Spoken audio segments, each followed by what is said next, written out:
Okay, so I got up a half an hour before I normally do, so my eyes aren't completely awake yet, but it's all for a good reason. Because, let's see if I get this around. Here we go.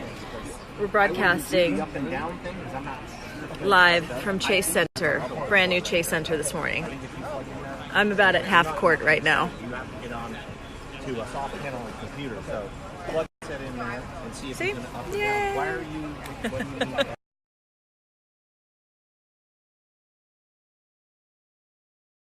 Rick's kids were listening in the car and said to your partner, "You need to get him tickets." Really? That's super cool. And that's how we met. I got an email.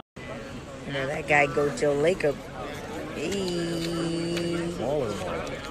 Can I sit with you at the game, so? So do you want to share this morning? Why was the morning rough? Because on my scale, yeah, you're doing great. So what is a rough morning for Joe Lacob? I want to know. I had to go to the restroom before we came on here. I said, Raymond, do I have time? Raymond Ritter. Yeah. And he said, oh, yeah, real quick. So I go in there, and I knew he's looking for me. I split my pants. My white golf pants. I was going to say, you left with khakis and came back with Warriors. Yeah, two small Warriors pants. Okay. I said, Raymond, we got a problem. You got to solve this problem. You can write it in your book, but you can't tell anyone else about it. Well, here we are. The whole world knows. I mean, you all good. It's just on the radio. You're pulling it off. Your pockets are just too deep, baby. That's all it is. That's what it is. That wallet is heavy. It's all good. It's not the wallet. It's too big of a dinner last night. Okay. Well, it happens. Hey, man, ballers gotta eat. You know, I respect it, Joe. Yeah. Definitely. Now, Joe, I don't want to get banned.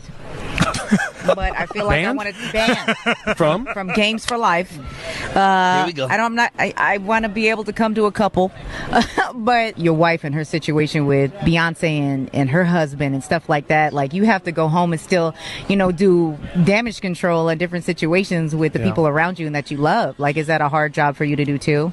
It's tough. If you react to every little thing, right. My wife, as you pointed out, was a victim of bullying, social media bullying, which was just awful. Yeah, it was. And I felt so bad for her, and I don't know what to say. It's just one of those things we all have to. This is a very different world than when I grew up. Mm-hmm. Is he? Really? He doesn't operate like that. Right? We can't have him acting like you. We him to produce.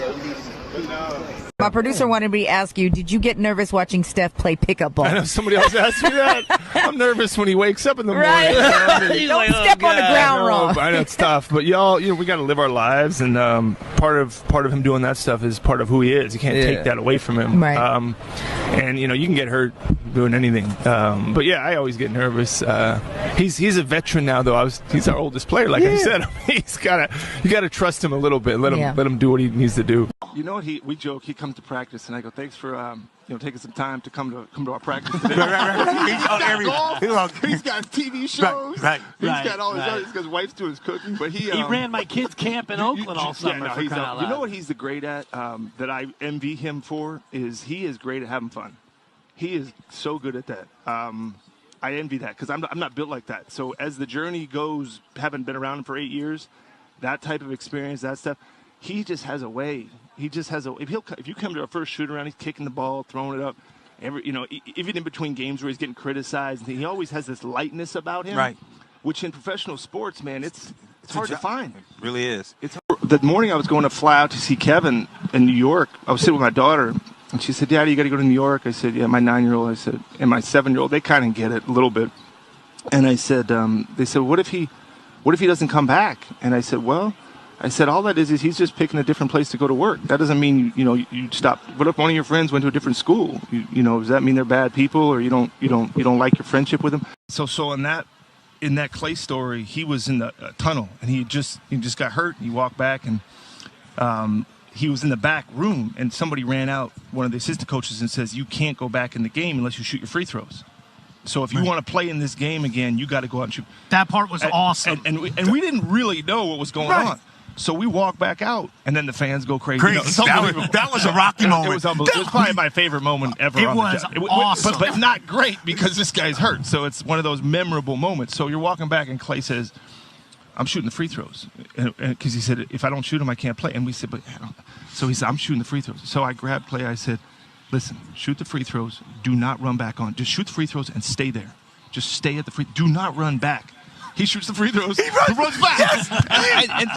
Told you he's right there, and Kevon Looney right there. Greg is a freaking. Oh no, they're giving each other a high five.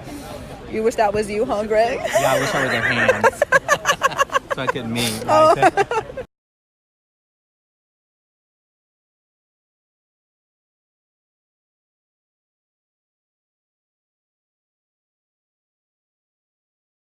I just went out there, I couldn't miss no finals game. Everybody don't have a chance to play in the finals, and I wasn't going to let an injury out like that just put me out. I didn't want to have no regrets or, man, if I'd have played those last 2 games, man, I would have did this. I wanted to go out there and lay it all on the line, and I did that.